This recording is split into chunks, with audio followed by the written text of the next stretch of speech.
तो त्योहारों का मौसम आ गया है और इसके साथ ही सोना चांदी खरीदने की हमारी पुरानी परंपरा भी। लेकिन इस बार ना एक बहुत बड़ी उलझन है। सोना और चांदी दोनों के दाम आसमान छू रहे हैं, मतलब रिकॉर्ड तोड़ रहे हैं। तो ऐसे में क्या किया जाए? खरीदें, रुक जाएं या कोई और रास्ता अपनाएं? चलिए आज इसी पहेली को सुलझाते हैं। सबसे पहले जरा इस आंकड़े पर गौर कीजिए। पिछली दिवाली से लेकर अब तक सोने के दाम में पूरे 75% की जबरदस्त उछाल आई है। हाँ, बिल्कुल सही सुना, 75%। और भाई चांदी भी इस रेस में कोई पीछे नहीं है। सिर्फ इसी साल की बात करें तो चांदी 65% से भी ज्यादा महंगी हो चुकी है। अब इससे खरीदारों की जेब पर बोझ तो बढ़ना ही था। तो सबसे बड़ा सवाल यही उठता है कि जब कीमतें इतनी ज्यादा हों तो एक समझदारी भरा कदम क्या होना चाहिए। आज हम इसी सवाल का जवाब ढूंढने की कोशिश करेंगे।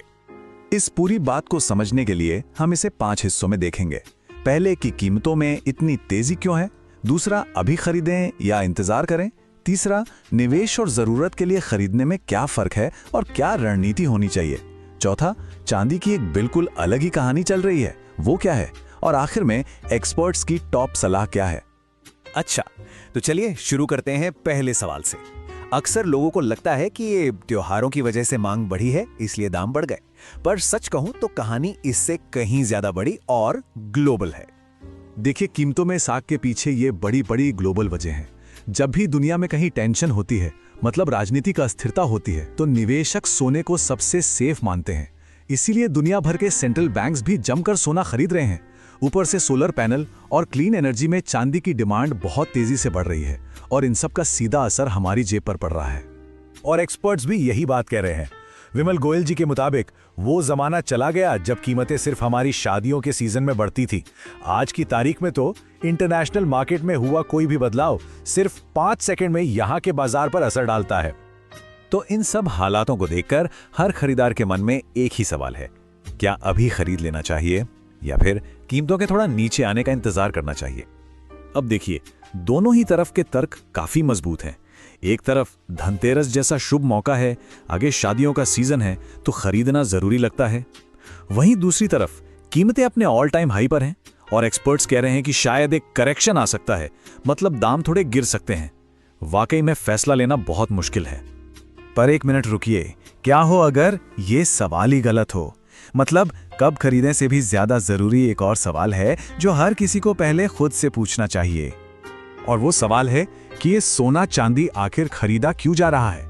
क्या ये खपत के लिए है, मतलब किसी जरूरत के लिए, या फिर ये एक निवेश है? एक्सपर्ट अजय केडिया का कहना है कि जैसे ही इस सवाल का जवाब मिलता है, पूरी की पूरी स्ट्रैटेजी ही बदल जाती है। खपत का मतलब है शादी, ब्याह, त्योहारों या परंपरा के लिए गहने खरीदना। यहाँ इमोशंस और रीति रिवाज कीमत से ज्यादा अहम होते हैं। और निवेश का तो एक ही मकसद है, पैसे से पैसा बनाना। हमारे देश में तो पारंपरिक तौर पर सोने को खपत की चीज ही माना गया है, निवेश की नहीं। अब सोने की कहानी तो ग्लोबल मार्केट से जुड़ी है, लेकिन चांदी की कहानी तो जमीन पर, मतलब हमारे बाजारों में और भी ड्रामेटिक हो गई है। यहाँ सिर्फ कीमतें नहीं बढ़ी, बल्कि बाजार में चांदी की कमी, भारी भरकम प्रीमियम और एक तरह का काला बाजार भी बन गया है। जमीनी हकीकत क्या है, वो चांदनी चौक के एक व्यापारी के इन शब्दों से साफ हो जाता है कि बाजार में जो भाव चल रहा है उससे 25 से 35 हजार रुपए ज्यादा में माल बिक रहा है। मतलब अब चांदी खरीदना पहले जैसा नहीं रहा। पहले आप दुकान पर गए, पैसे दिए और चांदी घर ले आए, पर अब पहले ऑर्डर देना पड़ता है, उस पर भारी प्रीमियम चुकाना पड़ता है और फिर डिलीवरी के लिए 5 से 10 दिन का इंतजार भी करना पड़ता है। जरा इस चार्ट को देखिए, ये फर्क कितना बड़ा है। आम दिनों में चांदी पर 5,000 रुपए तक का प्रीमियम होता था, जो आज बढ़कर 35,000 रुपए तक पहुंच गया है। ये एक असाधारण स्थिति है। तो इन सारी बातों को दिमाग में रखते हुए आखिर एक्सपर्ट्स की सलाह क्या है? चलिए अब सीधे सीधे उन रणनीतियों की बात करते हैं जो अलग अलग लक्ष्यों के हिसाब से काम करेंगी। अब ये जो सलाह है ये बहुत काम की है।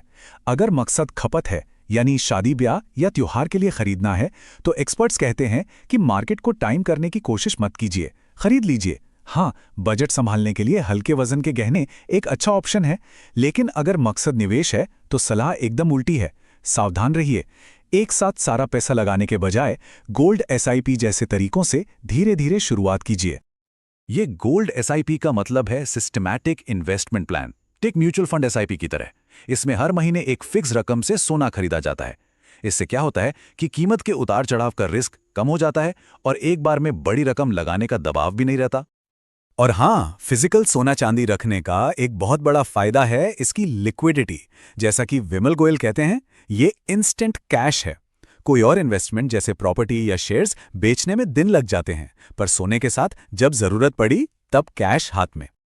भविष्य की बात करें तो एक एक्सपर्ट ने काफी दिलचस्प अनुमान लगाया है। उनका मानना है कि पिछले कुछ दशकों में सोने ने जिस तरह का रिटर्न दिया है, अगर वही ट्रेंड रहा तो 2035 तक सोना 6 लाख रुपए प्रति 10 ग्राम तक भी जा सकता है। यह सोचने के लिए एक लंबा नजरिया देता है। तो इस पूरी बातचीत का निचोड़ क्या है? सार बहुत सीधा और साफ है। खरीदने की रणनीति खरीदने के मकसद से तय होनी चाहिए। खपत के लिए एक अलग रास्ता है और निवेश के लिए बिल्कुल अलग। तो अब इस त्योहारी सीजन में सोना चांदी खरीदने से पहले बस एक सवाल खुद से पूछना जरूरी है। इस खरीद का असली मकसद क्या है, खपत या निवेश? क्योंकि इसी सवाल का जवाब एक समझदारी भरा फैसला लेने में मदद करेगा।